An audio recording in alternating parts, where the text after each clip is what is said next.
মানুষের জীবনের একটা গুরুত্বপূর্ণ পার্ট হচ্ছে ঘুম। যার ঘুম ঠিক আছে তার কাজ ঠিক আছে, যার ঘুম ঠিক আছে তার পড়াশোনা ঠিক আছে। ঘুম ঠিক আছে দুনিয়াতে ভালো থাকতে পারে, ঘুম ঠিক আছে দিনটা ভালো কাটে। ঘুম যার ঠিক নাই সব কাজে অস্থিরতা। আল্লাহ রাসূল সাল্লাল্লাহু আলাইহি ওয়াসাল্লাম রাত্রে কয় ঘন্টা ঘুমাইতেন এবং ঘুমের আগে তিনি কি কি কাজ করতেন, এই কাজগুলো আপনি করেন না দেখে খারাপ স্বপ্ন দেখেন।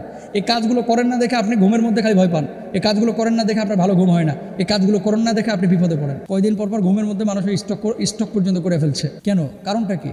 আপনাকে একটা বিষয় বলি। ঘুমানোর কিছু আদব আছে যে কাজগুলো আল্লাহ রাসূল সাল্লাল্লাহু আলাইহি ওয়াসাল্লাম করতে বলেছেন। ঘুমের মধ্যে অনেক সময় বদজিন ডিস্টার্ব করে, ঘুমের মধ্যে বোবা জিন অনেক সময় ডিস্টার্ব করে। তো নবীজি সাল্লাল্লাহু আলাইহি ওয়াসাল্লাম যে ফর্মুলা ইউজ করতেন, তিনি ওযু করতেন। ওযু করে বিছানাটা লুঙ্গি দিয়ে ঝেড়ে ফেলতেন। লুঙ্গি দিয়ে, আপনাকে লুঙ্গি দিয়ে ঝাড়তে হবে বিষয়টা এরকম জরুরি না, কিন্তু আপনার ঘরে যদি গামছা থাকে, ঝাড়ু থাকে, আপনি ঝাড়ু দিয়েও ঝাড়তে পারেন বিছানাটাকে। মনে রাখবেন, অনেক সময় বিছানার উপরে আপনারা মেলামেশা করেন স্বামী স্ত্রী, মেলামেশার পরে নাপাকি ওখানে লেগে যায়, 3 দিন 4 দিন পুরো মাসেও বিছানাটা চেঞ্জ করে না, এরকম কবিসও আছে। পুরো মাসে বিছানা চেঞ্জ করে না। ছাত্রদের হল, মেস, তারপর মাদ্রাসাতেও আমি দেখেছি কিছু ছাত্র আছে ভাই, বিশ্বাস করেন, যেই বিছানা এবং যে বালিশে ঘুমাচ্ছে ওই বিছানা কি স্বপ্নদোষ হয় না?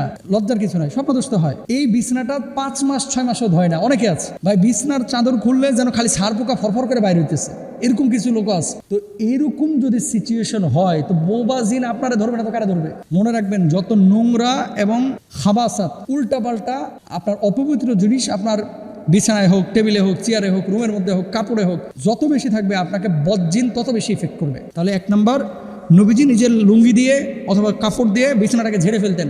আপনারা বিছানাটাকে ঝেড়ে ফেলবেন। আমরা যেটা করি এখন, তো অফিস থেকে এসে বা দোকান থেকে এসেই বিছানার উপরে শুয়ে যাই, শুয়ে মোবাইল মোবারকটা নিয়ে রাত 12টা পর্যন্ত টিপাটিপি করি। এই টিপতে টিপতে কি দেখে জানেন? কখন ড্যান্স দেখে, কখনো ওয়াজ শুনে, কখনো গান শুনে, কখনো ডিজে শুনে। শুনতে শুনতে আল্লাহ বিল্লাহ করতে ভুলে যায়, এশার নামাজের খবর নাই, আস্তে করে মরার মতো পড়ে যায়। খবরদার এই কাজ করবেন না। তো নবীজি কি করতেন? সূরা ফালাক, সূরা নাস, তারপরে হচ্ছে আপনার সূরা ইখলাস, সূরা কাফিরুন, তারপর আয়াতুল কুরসি, এগুলো বিসমিল্লাহ সহকারে পড়ে 2 হাতের তালুতে ফু দিতেন। এভাবে ফু দিয়ে নবীজি মাথা থেকে পা পর্যন্ত পুরো বডিতে হাতটা কি করতেন? আপনার মর্দন করতেন, মুছে দিতেন। 3 বার করতেন, কখনো কখনো 1 বার করতেন। তো আপনারা এটা করবেন। এটা করার পরে যেটা হয়, আপনার শরীরটা বন্ধ হয়ে গেল। ওযু করার পরে যখন এটা করবেন, আপনার শরীর বন্ধ হয়ে গেল, এখন বদজিন আপনারা আর ইফেক্ট করতে পারবেন না। আরেকটা বড় খারাপ অ্যাটিটিউড বা খারাপ স্বভাব আমাদের আছে। কি আছে খেয়াল করেন? বুকটারে বালিশের নিচে অনেকে দেয় আর নিতম্বটাকে আকাশের দিকে দেয়। বুঝেন নাই? উপর হয়ে আসো এক কথায়, বুকটারে নিচে আর নিতম্বটারে উপরে। এই চরিত্রটা, এই স্বভাবে যারা ঘুমান, বদজিনের কাছে, শয়তানের কাছে এই চিত্রটা সবচেয়ে প্রশান্তিদায়ক। আপনার স্ত্রী যদি এভাবে শুয়ে থাকে, এটা অস্বাভাবিক মনে হবে। আপনিও যখন শুয়ে থাকবেন না, আপনি বুঝতেছেন না যে আপনি তো স্বাভাবিকভাবে শুয়ে আছেন, কিন্তু যারা আপনাকে দেখতেছে তাদের কাছে অস্বাভাবিক মনে হবে। কাতারে দেখেছি, দুবাই দেখেছি, এয়ারপোর্টগুলোতে কিছু চেয়ার আছে, শুয়ে থাকা যায়। সেখানে দেখি কিছু বিদেশি আছে, ওখানে উপর হয়ে শুয়ে থাকে। তার পেছনের যে কি চিত্র, তাল নাই, কিন্তু এগুলো উচিত না। তো এটা শয়তান পছন্দ করে, এটা বদজিন পছন্দ করে।